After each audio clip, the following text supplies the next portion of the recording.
the support Deline received from the other enslaved women in the quarters, bringing food, boiling water, making simple gowns, was not mere charity, it was the construction of a scaffolding of suffering. This collective act of care represented a powerful, unquantifiable human response to the system's cold protocol. They couldn't fight Arsinoe's decree, but they could fight the spiritual isolation it was designed to create. They created a temporary, sovereign space of humanity within the architecture of control. The suppressed truth is that the most dangerous threat to any system of absolute control is unauthorized human connection.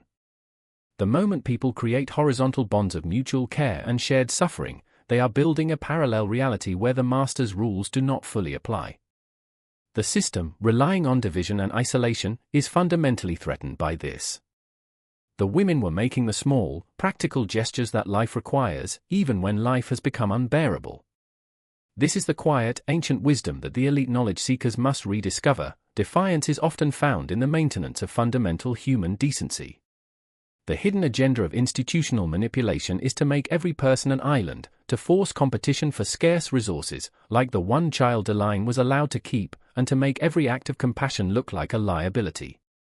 The man who pursues self-mastery must recognize the profound power of authentic community and connection. That scaffolding wasn't just for Deline, it was a structure of collective psychological resilience for all of them, a silent pact that said, "We see your pain, and we validate your humanity, even if the master's ledger does not."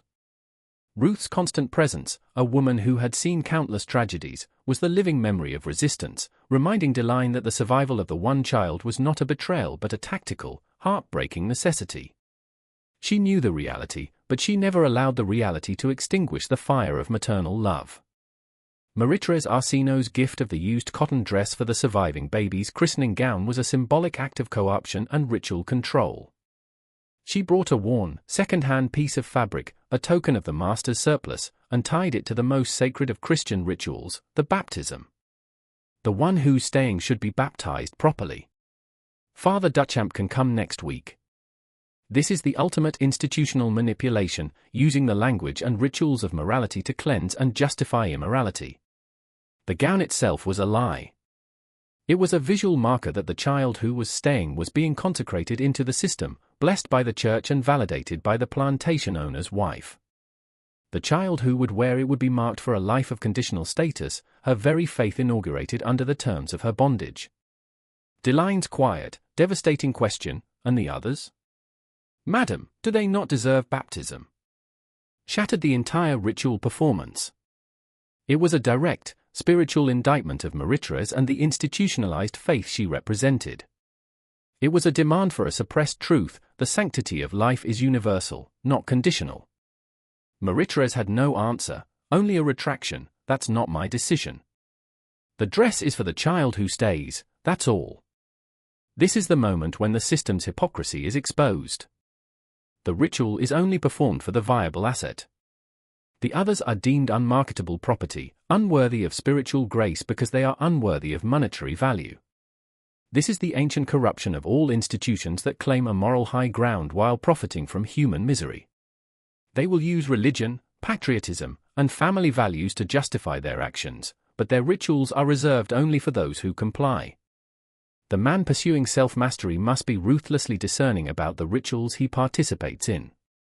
Is the ritual reinforcing your sovereignty, or is it consecrating your compliance? The good cotton gown was not a gift of kindness, it was a uniform of submission, a garment intended to mask the system's brutality. Ruth, the wise older woman, understood this, noting that madams who kindness don't change property law. Kindness in a corrupt system is a brief, tactical concession, never a systemic change. Deline observed the vigor of her 3 children in those 72 hours. The lightest child, the one who would stay, nursed vigorously, her tiny fists clenching and unclenching against Deline's skin. The system chose her because of her complexion and her immediate vitality. She was the ideal survivor, the one who quickly adapted to the new terms of life. The second daughter was fussier, struggling to latch properly, as if already protesting the future being written for her. The boy was the smallest, the quietest, sleeping most of those 3 days, as if he'd already given up the fight. This biological variation was immediately interpreted and weaponized by the system. The vigorous one was a good investment, the fussy and the quiet ones were liabilities. This is the suppressed truth of all psychological control systems. They reward and select for compliance and vigorous adaptation to the environment they create, regardless of how toxic that environment is. The hidden agenda is to breed a population of high-performing, yet emotionally segmented, survivors. They want the vigorous one who clenches her fists, not against the system, but against the mother's skin, focused only on the task of getting fed in the present moment. They want to discourage the fussiness, the healthy protest against injustice, and the quiet withdrawal of the one who refuses to engage. The man on the path of self-mastery must ask himself, am I the vigorous survivor, or the one who protests?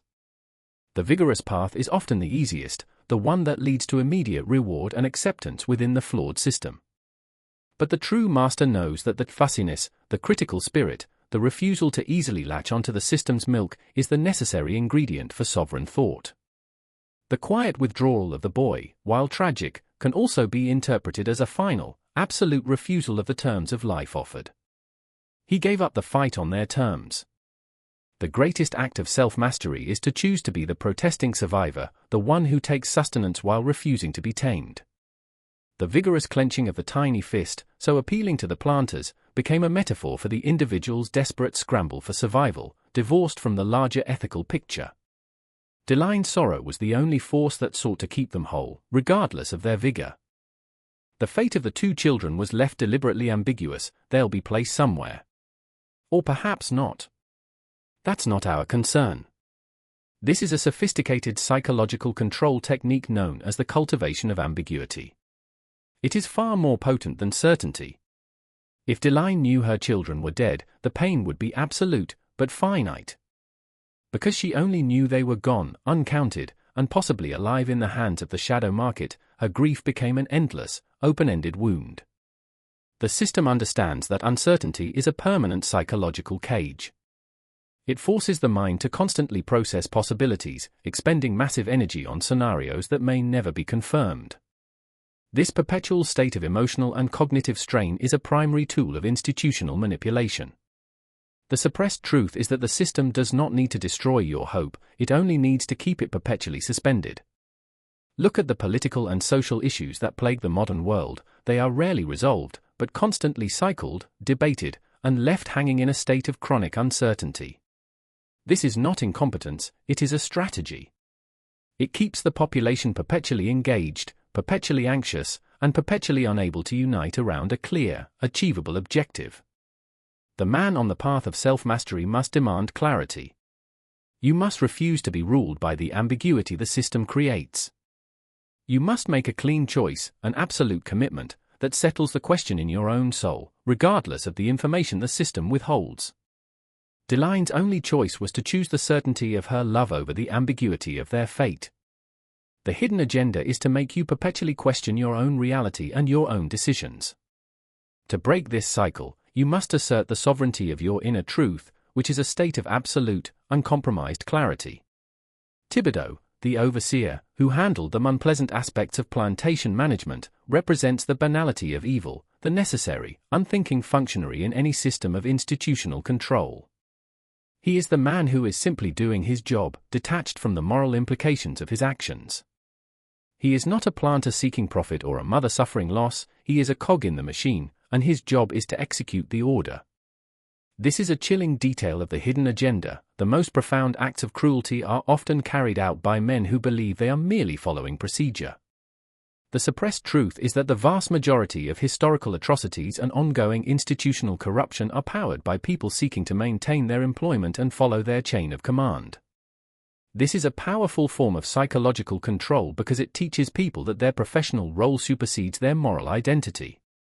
When you feel the pressure to perform a task you know is wrong, but you rationalize it as just my job, you have become the modern Thibodeau, the unthinking enforcer of the Arzino system. Self-mastery demands that you recognize and resist this pressure. The man of sovereignty knows that his moral code is his supreme commander, not the corporate hierarchy or the institutional procedure. Thibodeau did not enter Deline's cabin, he stood at the door, bringing the wagon and the unrecognized man. He managed the transaction from a distance, insulating himself from the human consequence. This is the same distance that modern institutions create, the distance between the policymaker and the person who suffers the policy's effect. Your elite knowledge is the understanding that distance does not dissolve responsibility. The man who only follows orders is as corrupted as the man who gives them. The second child, the daughter, was described as fussier, struggling to latch properly, as if already protesting the future being written for her. She came out silent, and Ruth had to work to get her breathing until finally a thin wail emerged. This fussiness and the struggle to latch are symbolic of the healthy resistance to a toxic environment. This child, though smaller and darker, instinctively refused the terms of her sustenance. She protested her fate before she even fully understood it. This is a critical psychological insight. The system naturally selects against the protester. The system wants compliant vigor, not challenging fussiness. The suppressed truth is that your most valuable asset may be your capacity for righteous, internal protest. The thin wail, the struggle to latch, is the sound of the sovereign self refusing to fully integrate with a structure of lies. The hidden agenda of institutional manipulation is to condition you out of this fussiness. They teach you to be grateful for what you are given, to stop struggling against the current, and to latch onto the established flow. The system rewards the man who takes what is offered without question, viewing that fussier one as a drag on efficiency, an unmarketable liability. The man seeking self-mastery must champion the value of the whale. You must protect the part of your soul that refuses to accept injustice and refuses to quietly comply. The ability to struggle, to fuss, to wail against the current is the signal that your spirit is still free. The two children were taken, but the memory of the fussier one's protest remains a powerful counter-narrative to the system's demand for smooth, silent compliance. Delaine's tragedy was compounded by her position as a house servant, a detail noted clinically in the plantation records. This proximity to the main house, her constant visibility, was not a privilege, it was a psychological weapon. Everything Delaine did happened under someone's watch. Her pregnancy, her labor, and especially her decision were public performances designed to instruct and control the entire population. The house was the panopticon. The windows were the surveillance cameras. Her suffering was a staged event, mandated for maximum effect. This is a blueprint for institutional manipulation, make the punishment for defiance and the reward for compliance public and unavoidable. Arzino didn't conduct his business in secret. He announced the decision, he gave her 3 days to say goodbye, extending the agony to maximize its impact on her and the community. This calculated mercy was far crueler than a sudden snatching. It was a required period of maternal grief, a televised event broadcast across the slave quarters. They forced her to perform the sorrow required by the system. The suppressed truth here is that visibility is not transparency, it is the ultimate tool of control. When you live your life constantly visible, on social media, under the gaze of institutional monitoring, constantly curated for a perceived audience, you begin to make decisions based on the system's approval, not your internal compass. You self-censor. You self-optimize. You become the house servant, given lighter duties and better food, but paying the ultimate price, the sacrifice of your private, sovereign self. This is how the system controls the mind, it forces you to live your truth by its rules. The moment you seek self-mastery, you must escape the architecture of the panopticon. You must find the blind spots, the moments of true, unobserved privacy where the inner man can be forged without the white-gloved hand of Marites Arzino resting on your shoulder, calculating your potential value. The system wants you to believe that the light child, the one most valuable to them, is the child worth saving. This is the trap. The hidden agenda is not just to control labor, but to control preference. They want your desire to align with their profit margin. Delaine's only act of sovereignty in those 72 hours was to love all 3 children equally, despite the system's relentless pressure to prioritize the one they had already claimed. Let's address the clinical cruelty of the market value assigned based on complexion. The lightest child was valued at a premium, she could pass for white in certain company, making her suitable for premium positioning like a lady's maid. This is where ancient corruption meets the deepest psychological injury. The system teaches that proximity to the oppressor is a form of value. It forces the oppressed to chase after a fractional, conditional acceptance, a pale imitation of the elite. This isn't just about race, it's a universal structure of control. In every institution, there are light children, those who most closely conform to the approved narrative, the preferred aesthetic, the institutional standard. They are given the high-visibility jobs, the platforms, the temporary comfort. They are the proxies of control, the living proof that cooperation with the system leads to survival, even success. The darker children, relegated to the field, have a value cap lower. They are the ones whose labor is vital but whose faces are to be kept out of sight, whose complaints are ignored, whose struggle is unseen. This is the mechanism of social engineering, a classic institutional manipulation. By rewarding the features or behaviors that align with their power and punishing those that do not, the system uses natural human ambition against itself. It makes men strive for a status that can only be purchased by compromising their essential nature. To achieve true self-mastery, you must recognize that the premium positioning offered by any corrupt institution is a gilded cage. It is the most deceptive trap of all because it feels like reward, like achievement. But the price paid is the constant, nagging awareness that your success is conditional, based on a fragile trait, in this case, skin tone. In the modern context, it could be political allegiance, social media popularity, or corporate loyalty that can be stripped away the moment your compliance falters. The hidden agenda is to make your identity external, defined by the system's standards. Delaine's choice, while heartbreakingly forced, reveals the system's true desire, not just to own her body, but to own her capacity to differentiate, to value, to love. They wanted her to agree with their assessment. They wanted her to look at the light child and say, "You are the viable one." But in her sorrow, she loved all three. Her quiet, desperate love was the only suppressed truth that the system failed to extinguish. Etienne Arzino, in his final decree, stated, "I am not without mercy. I'm giving her time to accept the reality." This calculated act of giving Delaine 3 days to say goodbye is the ultimate demonstration of institutional power masquerading as compassion. This is not mercy, it is a meticulously planned psychological operation. True mercy offers an alternative to suffering. This false mercy merely extends and intensifies the suffering, forcing the victim to process and internalize the trauma under the clock of the oppressor. It makes the trauma a memory that she must carry, a scar on her very soul, rather than a quick wound that might heal. This is a common tactic of psychological control systems. The illusion of choice or comfort is used to justify the fundamentally cruel decision. When institutions delay the inevitable, asking you to comment, to participate in the process, to understand the reality, they are not seeking your input, they are demanding your complicity in your own loss. They want you to accept the reality they have manufactured.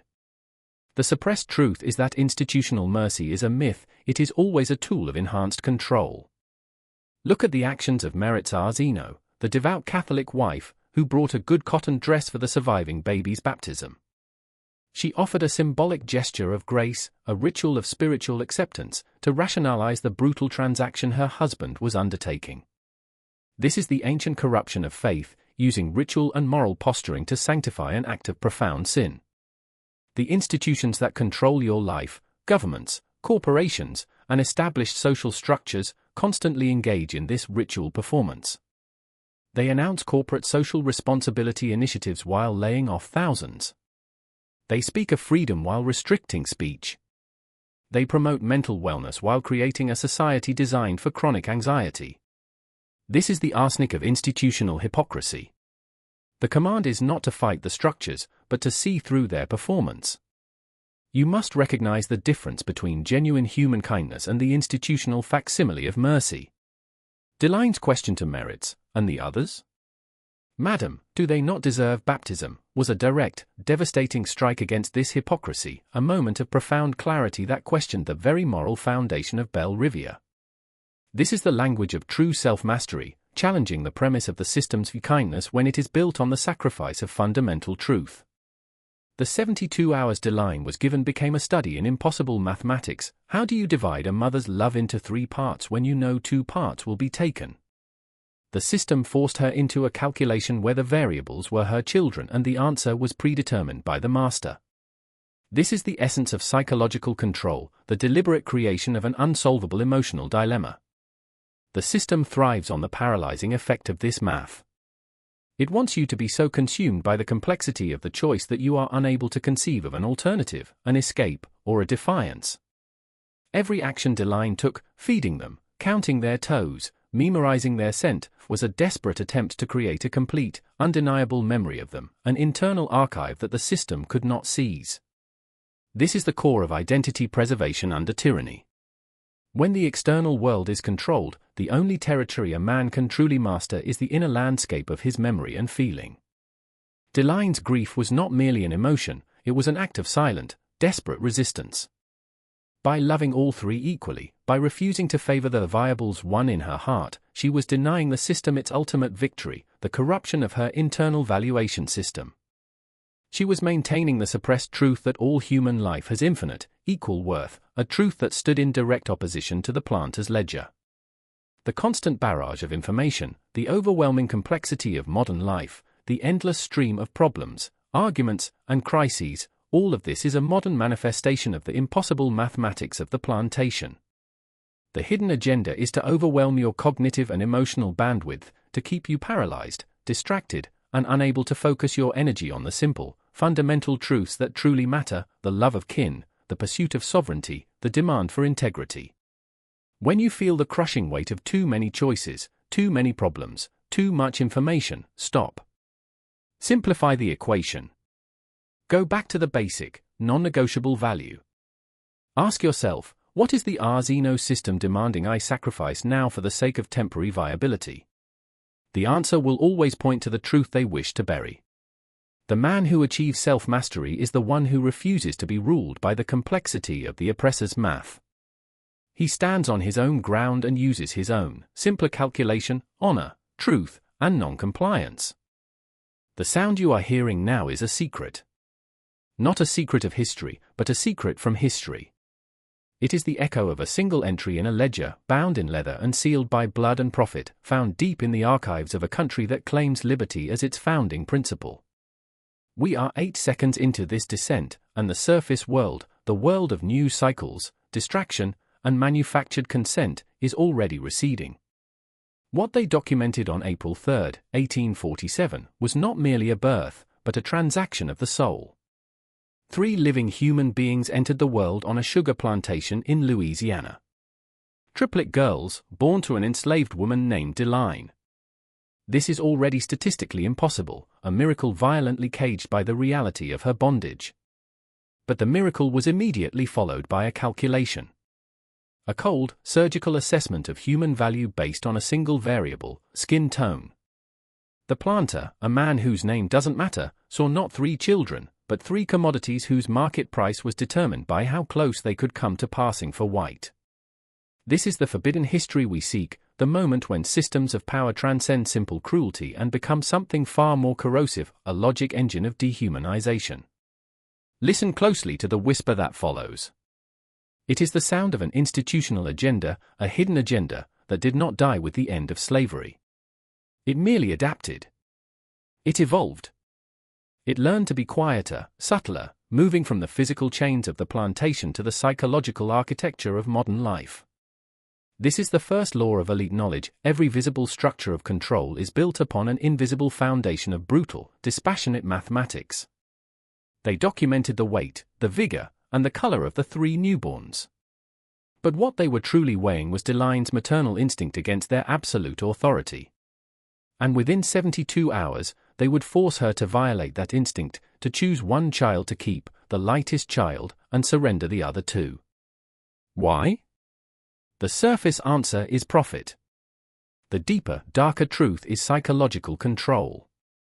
They needed to prove to Deline, to the other enslaved people, and to themselves, that their power was total, absolute, and capable of penetrating the sacred bond between a mother and her young. This knowledge, the power to shatter the fundamental law of nature for the sake of market value, is the key to every hidden agenda that follows. We must dissect the logic of the planter, Etienne Zeno, because it is the same cold logic that runs through every major institution today: government, finance, media, and even segments of the educational system. His logic was not born of malice, but of dispassionate optimization. Zeno, the architect of this psychological control system, was looking at a supply chain problem. 3 babies, 3 drains on resources, and 1 nursing mother whose productivity was now compromised.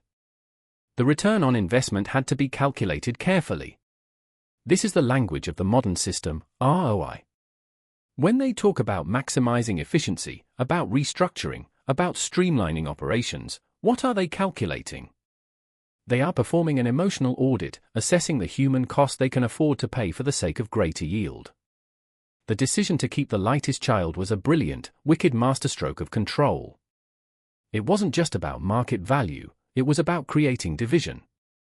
It pitted the mother's primal desire to keep any child against her responsibility to the one who represented the highest asset.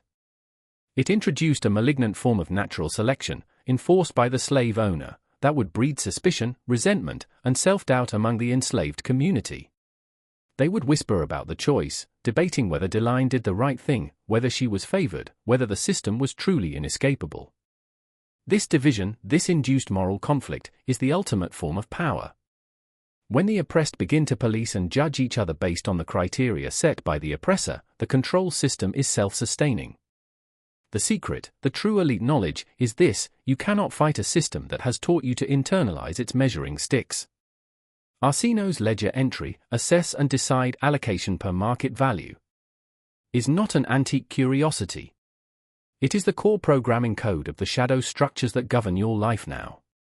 Every time a system forces you into a false dichotomy, security versus freedom, opinion A versus opinion B, comfort versus truth, it is running Arsino's allocation algorithm. It is forcing you to choose one viable option and discard the others, all while accepting the system's terms for viability. This is how the suppressed truths remain suppressed, by making the truth unprofitable, inconvenient, and socially non-viable. The plantation at Belle Riviere was more than a place of labor, it was a psychological testing ground, an institutional model for absolute authority.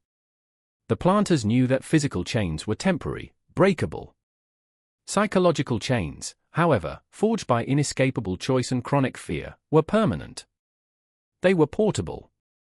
The decision forced upon Deline was a demonstration of a power so immense that it could rewrite the maternal code.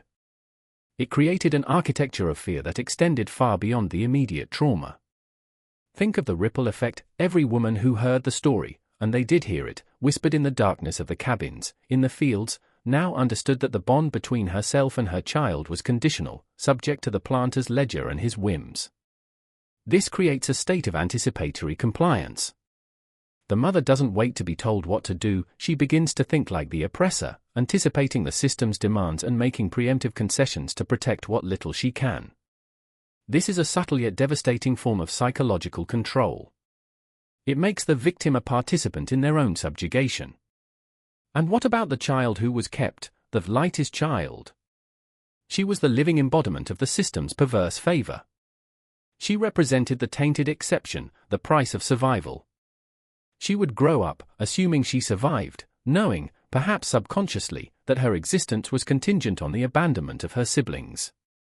This is the seed of deep-seated guilt and identity fragmentation, a hidden tax placed on the very act of living. The system demands that for one to gain status, others must be sacrificed.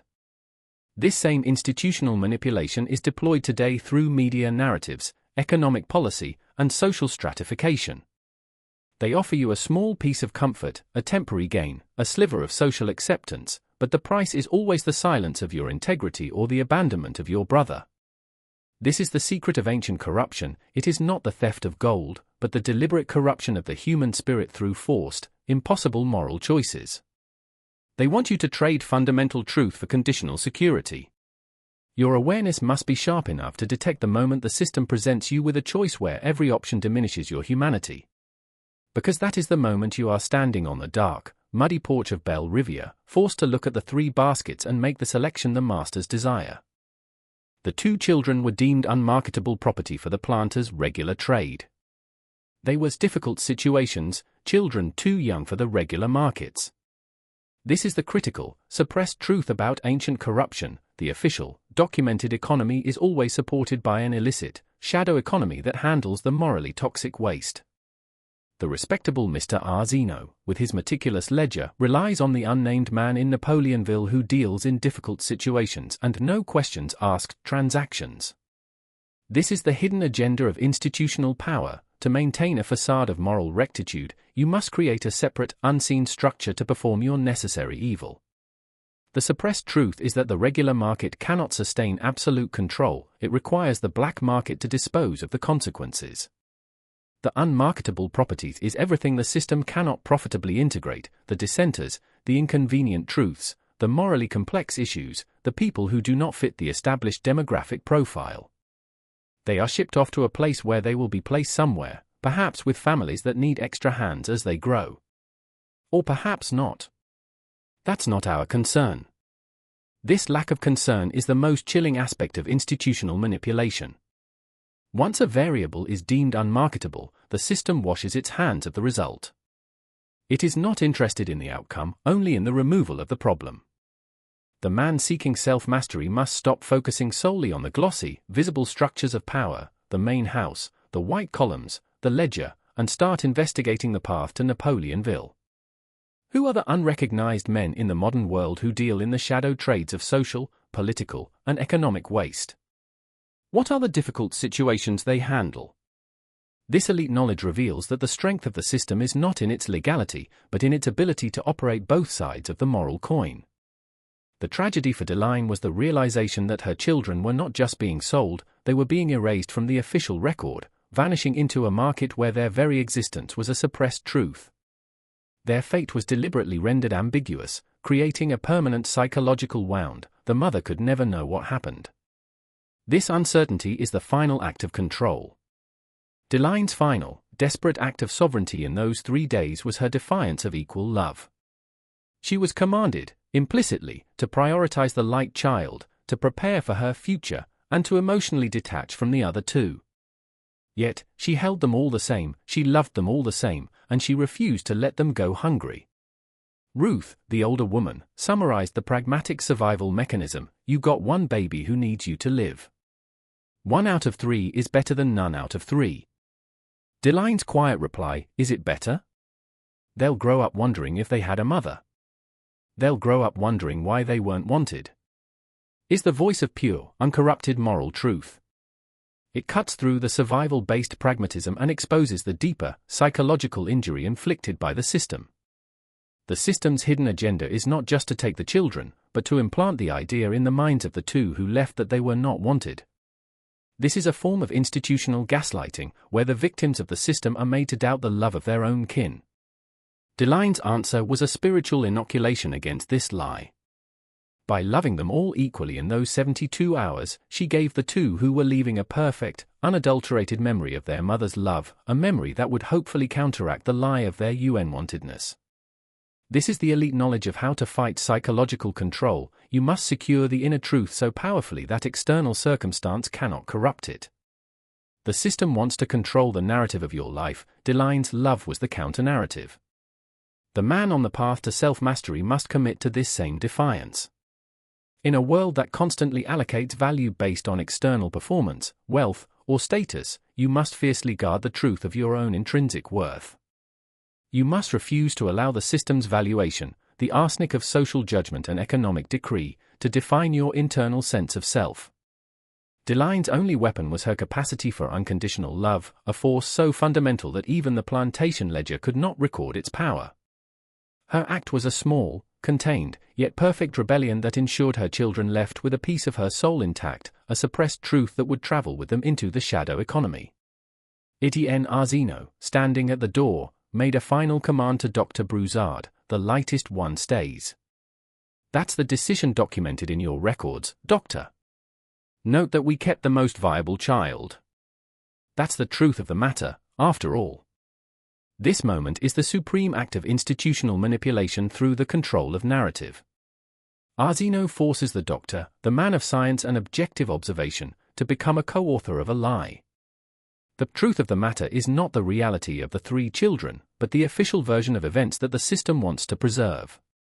This is the foundation of suppressed truths. They are not merely forgotten, they are actively overwritten by a professionally sanctioned, documented, and published lie. The official record will show that a mother had triplets, 2 were fragile and non-viable, and the system, with medical backing, made the compassionate decision to save the strongest one. The two unmarketable children vanish from the documentation, their removal justified by the very records that testify to the viability of the third. This is the hidden agenda of all state-level corruption. The official document is not a record of truth, but an instrument of control. The man pursuing self-mastery must cultivate a radical skepticism toward all official documentation, all institutional reports, and all consensus narratives. You must learn to read the document not for what it says, but for what it deliberately omits and what narrative it is attempting to construct. Dr. Broussard, the man of medicine, was used to legitimize an act of market efficiency disguised as medical necessity. His complicity, however minor or reluctant, became the system's insurance policy. This elite knowledge tells us that history is not written by the victors, but by the professionals the victors hire to clean up the records. DeLine, the only true witness, had no paper, no pen, and no voice in the official narrative. Her truth was buried in the agony of her memory. Your task is to listen for the echo of that memory, the truth that exists outside the leather-bound ledger. Because every time a major institution tells you that's the truth of the matter, after all, you are listening to the voice of Etienne Arzino rationalizing an unforgivable act. The heavy, relentless rain that fell on Saturday, turning the paths into rivers of red mud, brought DeLine to a moment of radical clarity. She watched the water and thought about walking into the dark bayou with all three children, to simply not come back out. This thought, which came clearly without drama, was not a descent into madness, it was a pure, cold logic escape from the ultimate violation.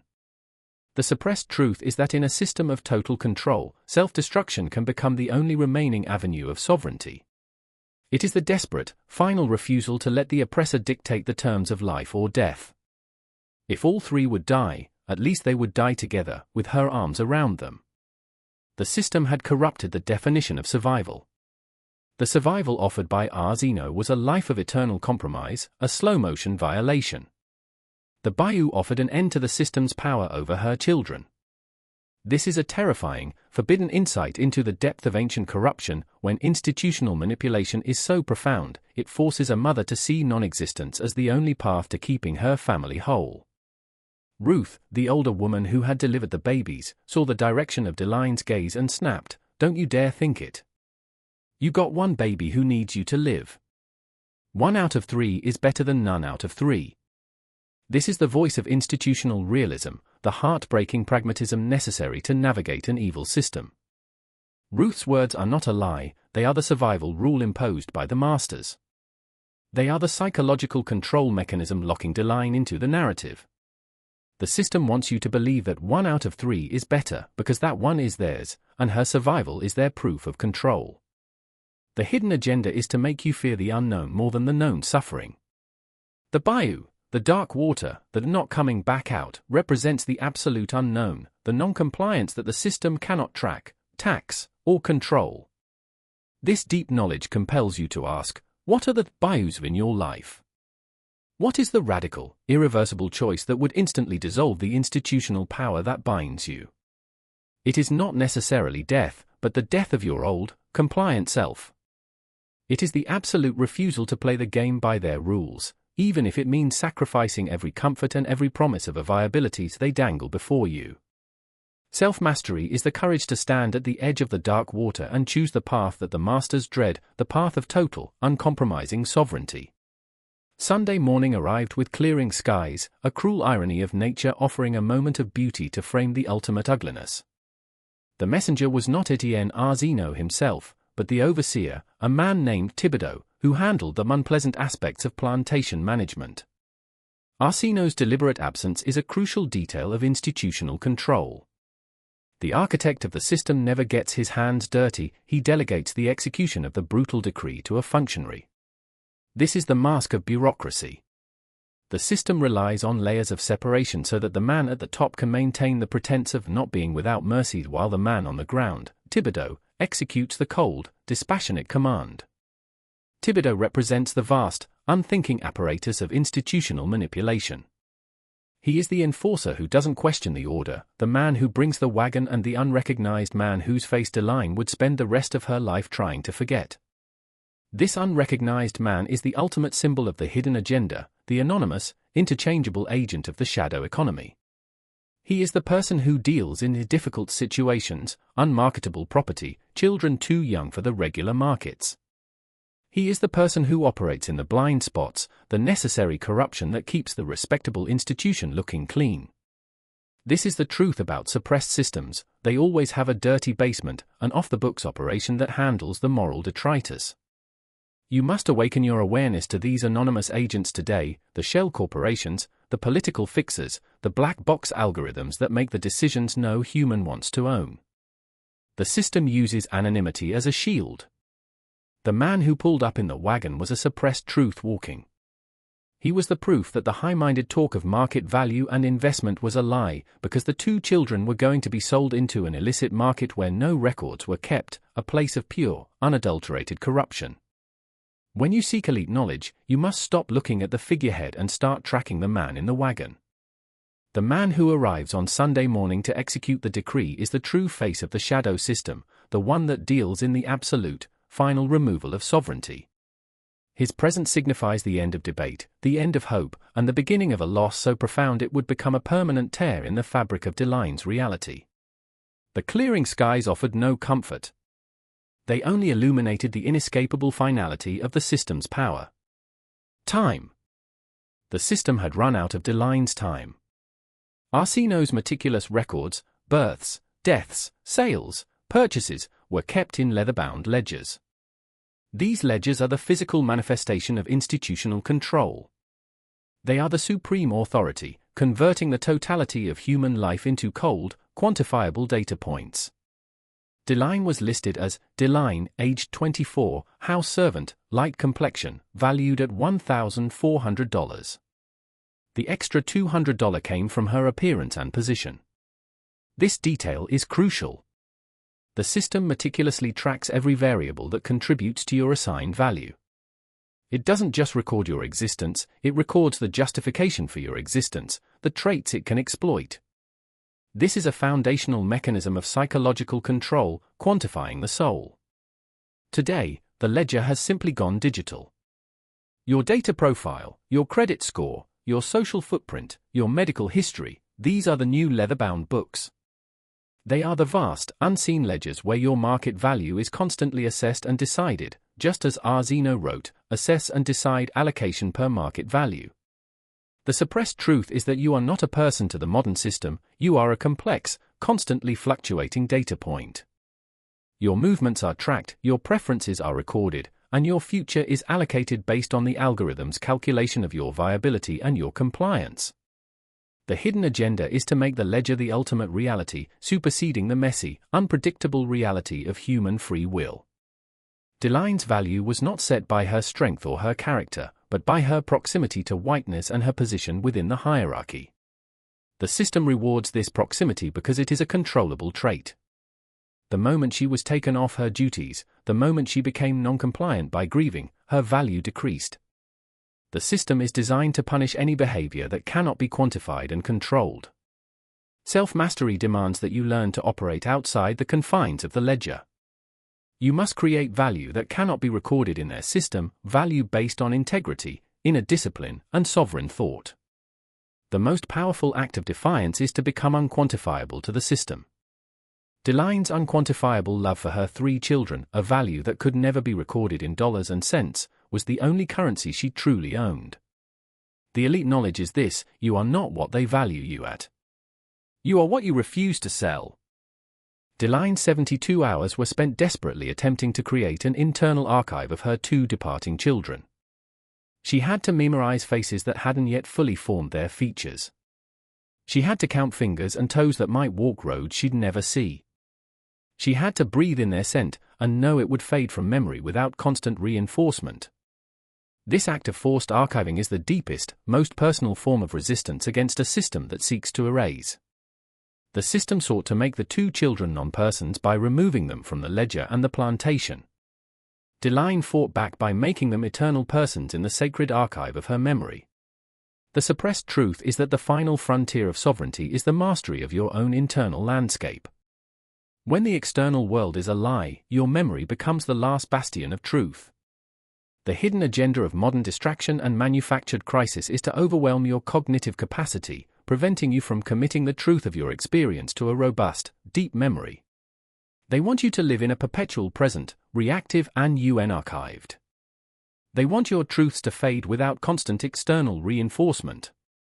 The man on the path of self-mastery must understand that his memory is his most powerful weapon. It is the record of his integrity, his suffering, and his uncompromised truths. You must be deliberate about what you archive and what you refuse to forget. Deline's commitment was to keep the children real, even in their absence. Your commitment must be to keep the truth real, even in the face of the system's lies. The elite knowledge is this: the one who controls the memory controls the future.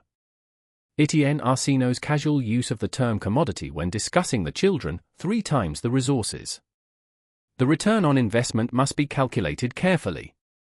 Reveals the core pathology of ancient corruption. He had completely reduced a human being to an abstract economic unit, removing the moral barrier to his actions. This is the language of control, abstraction and quantification. The suppressed truth is that this language is still the dominant tongue of institutional power today. When political decisions are made using terms like human capital, demographic shifts, resource allocation, or managed decline, the spirit of Etienne Arsenault is speaking through the bureaucracy. They are abstracting human life to make the difficult, immoral decisions easier to swallow. The hidden agenda is to remove the visceral, emotional, and moral content from human interaction, replacing it with the clean, dispassionate logic of the spreadsheet. Deline's agony was the direct, abstracted consequence of this language. The system forces you to translate your life into this language for your own survival. You must define your work in terms of productivity, your worth in terms of salary, and your potential in terms of marketability. The man pursuing self-mastery must refuse to speak the language of commodity about himself or others. You must insist on the language of intrinsic human worth, integrity, and sovereignty, even when it is inconvenient or unprofitable. The language of property is what shattered Deline's family. Your defiance must begin by refusing to use that language. You are not a resource. You are not capital. You are a sovereign being. The light child, the one who was permitted to stay, was the tainted exception. Her survival was secured by a perverse combination of her complexion, her vigor, and the abandonment of her siblings. She was the living, breathing proof that the system allowed for survival, provided the terms were met. This created an impossible psychological burden, a life built on a foundation of profound, inescapable trauma and conditional value. The institutional manipulation here is subtle. They use the success of the exception to justify the cruelty inflicted on the many. The light child's life became a silent advertisement for compliance. See? If you are worthy, if you conform, if you are deemed viable, you may survive and even be baptized. This suppressed truth is rampant in the modern world. The institution points to the 1 or 2 individuals who manage to succeed within the system's flawed structure as proof that the system is fair, the opportunity is equal, and the failures of the many are due to their own lack of vigor or viability. The hidden agenda is to divert attention from the systemic failure by focusing on the exceptional success. The man seeking self-mastery must be ruthlessly analytical about the exceptions. Was the exception a genuine breakthrough of sovereign power, or was it a tactical allowance made by the system to maintain its narrative? Deline's quiet strength was her refusal to allow the one child's survival to ease the pain of the other two's removal. She understood that the exception did not justify the rule. Your task is to see the taint on the prize, to recognize that conditional acceptance by a corrupt system is not a true victory. The story of the triplets was deliberately circulated, whispered about in both slave quarters and plantation houses for decades. This is institutional manipulation operating as a psychological contagion. The planters did not just want Deline to comply, they wanted the story of her compliance to become a preventative measure against rebellion for the entire community. Every woman who heard it internalized the new, terrifying rule: the ultimate sacrifice may be demanded, and you will be left with the burden of choice. This creates a condition of chronic, low-grade fear, where every decision is filtered through the plantation ledger's logic. The suppressed truth is that systems of control survive not through the strength of their walls, but through the contagion of their fear. They spread the knowledge of their ultimate power to demonstrate that even the most sacred human bonds, mother and child, can be shattered for the sake of the system's profit. The hidden agenda is to infect the imagination with the certainty of defeat, making the idea of defiance seem impossible or suicidal. In the modern context, this contagion of compliance is spread through constant news cycles, curated social narratives, and the relentless showcasing of the consequences of nonconformity. When you see a public figure cancelled, an independent voice silenced, or a man destroyed for speaking a truth, you are witnessing the modern version of Deline's story being whispered in the quarters. The message is simple: this is what happens when you do not comply with the system's valuation. The man on the path of self-mastery must recognize these narratives as psychological operations designed to limit your freedom of action. The only way to break the contagion is to cultivate narrative immunity, the ability to hear the story of suffering and sacrifice without internalizing the lesson of compliance that the masters intend. The older women built a scaffolding of support. Your task is to build a scaffolding of mental sovereignty that resists the fear and refuses to spread the lie. Marie-Thérèse Arzino, a devout Catholic who attended Mass every Sunday, represents the institutional corruption of faith. She saw the children as an investment in her future, yet still wanted the one who stayed to be baptized properly. This is the ancient hypocrisy where the symbols of the divine are co-opted to serve the demands of the profane. The planter himself said, "Father Duchamp deals in souls, my dear. I deal in property. These are separate matters." Arzino is revealing the elite knowledge of the powerful. They compartmentalize morality. They use the language of faith and duty to manage the appearance of their actions, while operating a ruthless, immoral system underneath. The system's God is a falsified deity who accepts the separation of souls and property, allowing the sin to occur while maintaining the ritual of grace. This is a crucial element of psychological control. They need to manage the moral anxiety of the oppressors and the hope of the oppressed simultaneously. The suppressed truth is that no system of control can thrive without a co-opted spiritual or moral framework to justify its existence.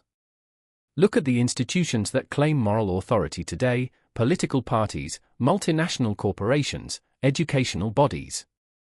They all have a set of high-minded, seemingly immutable principles that they relentlessly broadcast. But the hidden agenda is always to maintain the separate, secret space where property is dealt with, where human lives are allocated and sold without moral consequence. Self-mastery demands that you reject the institutionalized faith that excuses immorality. Your moral compass must be a sovereign instrument, not a compass whose north pole is constantly being shifted by the needs of the institution. Deline's question about the UN-baptized children was a moment of pure theological rebellion, a refusal to accept a God who only offers grace to the economically viable. Your moral courage must be just as uncompromising.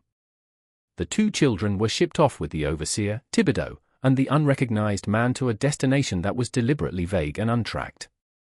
Their loss was instantly absorbed into the economy of loss that sustained the plantation. Their brief existence served a single, institutional purpose: to confirm the absolute power of the owner and to secure the viability of the third child. This is the truth about suppressed systems: they always have a built-in mechanism for externalizing the true cost of their operation. The emotional, spiritual, and physical cost of Deline's loss was not borne by Arzino's ledger. It was externalized onto Deline, the community, and the two children themselves, who vanished into the shadow economy. This elite knowledge reveals the hidden agenda of all economic systems based on ancient corruption. They privatize the profit and socialize the loss. They make the individual carry the emotional, moral, and financial burdens of the system's cruelty. Today, this manifests as massive financial risk shifted onto the public, as environmental damage offloaded onto future generations, and as the psychological toll of chronic stress and anxiety externalized onto the individual who is forced to perpetually adapt. The man seeking self-mastery must become an accountant of the true cost. When an institution offers you a benefit or demands a compromise, you must calculate the unseen ledger of loss that it is attempting to offload. What part of your integrity, your time, your peace, or your sovereignty is the system asking you to carry so that it can remain viable? Deline's enduring pain was the proof that the transaction had not erased the cost, it had merely relocated it to a place Arzino did not have to look. Your power is in your refusal to carry the institution's burden. The ledger is broken means that you refuse to participate in the economy of loss that relies on the sacrifice of your own integrity. The final agent of the system to appear was the unrecognized man who came with the wagon, the one whose face Deline would spend the rest of her life trying to forget. He is the symbol of irreversible removal, the embodiment of the shadow market that deals in unmarketable property. Deline's desire to forget his face was a desperate, primal urge to protect her memory, her inner archive, from the pollution of the final, physical act of separation. The suppressed truth is that the most profound acts of institutional manipulation are carried out by the anonymous. The recognized figures, Zeno, Marie-Thérèse, even Thibodeau, are the narrative. The unrecognized man is the reality of the system's operation. He is the face of the finality, the one who ensures there are no records, no questions, and no return. The hidden agenda is to make the true agents of corruption untraceable and unarchivable. The man on the path of self-mastery must train his vision to see past the noise and identify the agents of true finality. When a decision is made that fundamentally changes your life, ask yourself, who is the unrecognized man who delivered the blow? What is the structure that shields him from accountability? Deline's inability to forget his face was her mind's way of ensuring that the transaction was never truly sealed. She kept the truth alive by carrying the weight of that one forgotten face. The ledger is broken. The truth is kept alive in the unwritten memories of those who dared to love. We have traced the journey from a single, impossible birth to the blueprint of universal psychological control. We have witnessed how forbidden history reveals the hidden agendas of the present, the quantification of the soul, the ritualization of hypocrisy, the weaponization of data, and the economy of loss. Deline's tragedy is not just a story of the past, it is the eternal parable of the individual's sovereignty versus the institution's totalizing power. You have seen the dark logic, the calculated sacrifice, the creation of the tainted exception, the cultivation of ambiguity, that is now running in the operating systems of your modern world. The ledger is broken, you have declared this truth. Your awareness is no longer a passive sponge, it is a sharp, sovereign weapon. The knowledge you now possess is dangerous. It is the kind of knowledge that forces a man to look at his own life and identify where he has allowed the system to allocate his value and where he has participated in his own subjugation. Your commitment must be absolute, to refuse the system's math, to reject its language of commodity, and to maintain the fierce, unquantifiable love for your own integrity. Your life must be a defiance of the overseer and a refusal of the unrecognized man.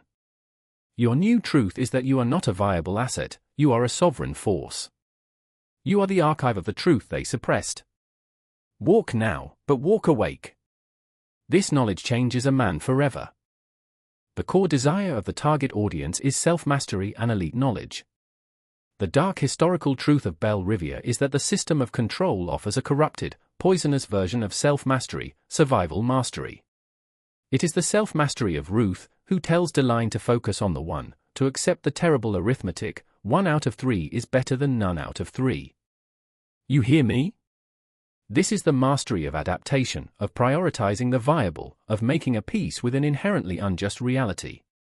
The planter himself, Etienne Zeno, is a twisted reflection of self-mastery. He is dispassionate, rational, effective, and supremely in control, but his mastery is built on the complete subjugation and dehumanization of others.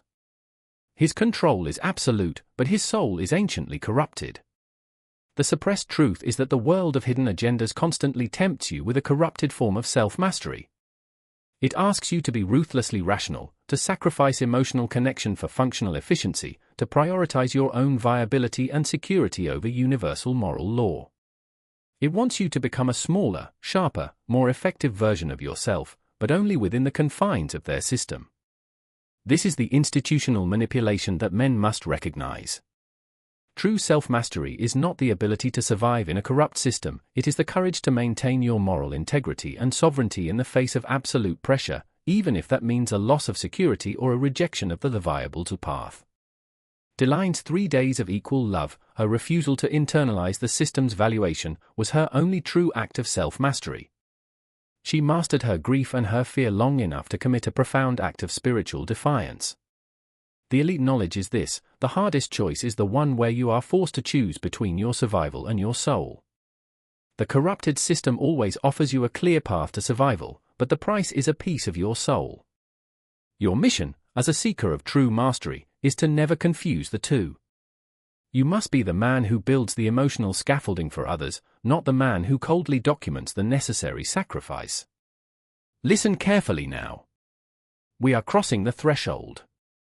Halfway through this forbidden journey, the rules of engagement must change. The men who seek this knowledge, the few who walk this path of awareness, must now perform a symbolic act to lock in this transformation. The system of control is based on subtle, repeated psychological triggers, algorithms that govern your identity. To break this programming, we must create our own trigger, our own counter-algorithm. Zeno documented the lie, we will document the truth. I need you to go down to the comment section right now. It is crucial you do this twice for the lock-in to take effect, for the algorithm to recognize this change of allegiance. In the comments, I want you to write this symbolic phrase. It is a declaration of your sovereignty and a rejection of the system's valuation. Write it now, once, and then again. The phrase is, the ledger is broken. The phrase is, the ledger is broken. This is the first anchor point. This is the moment you reject Arsinoe's meticulous book of lies and assert that your value, your worth, and your decisions are unquantifiable and sovereign. Do it now. The ledger is broken. Look at your screen now. Look at the comments you just wrote. You have performed the first deliberate, dual action of non-compliance. You have stated, in a public forum controlled by the very systems we are discussing, that the ledger is broken. This is not a simple comment, it is a declaration of identity transformation, a ritual of digital defiance. The hidden agenda of institutional manipulation is to make you believe your thoughts are private, but your actions are predictable and controllable. By performing this sovereign action twice, you are signaling to yourself, and to the shadows that observe, that your compliance is voluntary, and therefore, revocable. This is an act of self-mastery that uses the enemy's tools against them. The symbolic phrase, the ledger is broken, is the antithesis of Arsinoe's command, assess and decide allocation per market value. Your identity is not a commodity, and your soul is not a data point. The power of the symbolic phrase is not in the words themselves, but in the deliberate intention behind the act. The man who breaks the chain in his mind is already free. The man who writes it down and commits to it twice has sealed the covenant. Remember Delaine's quiet defiance, her refusal to choose. Your defiance today is the refusal to be quantified. Your power comes from the unmarketable parts of yourself, your integrity, your honor, your sovereign thought. Now, let us continue the descent. We move from the personal tragedy of the triplets to the universal systems of control that made their tragedy possible. We are now truly in the forbidden territory, where the ancient corruption of the past is revealed to be the blueprint for the institutions of the present. The ledger is broken. Let the new awareness begin.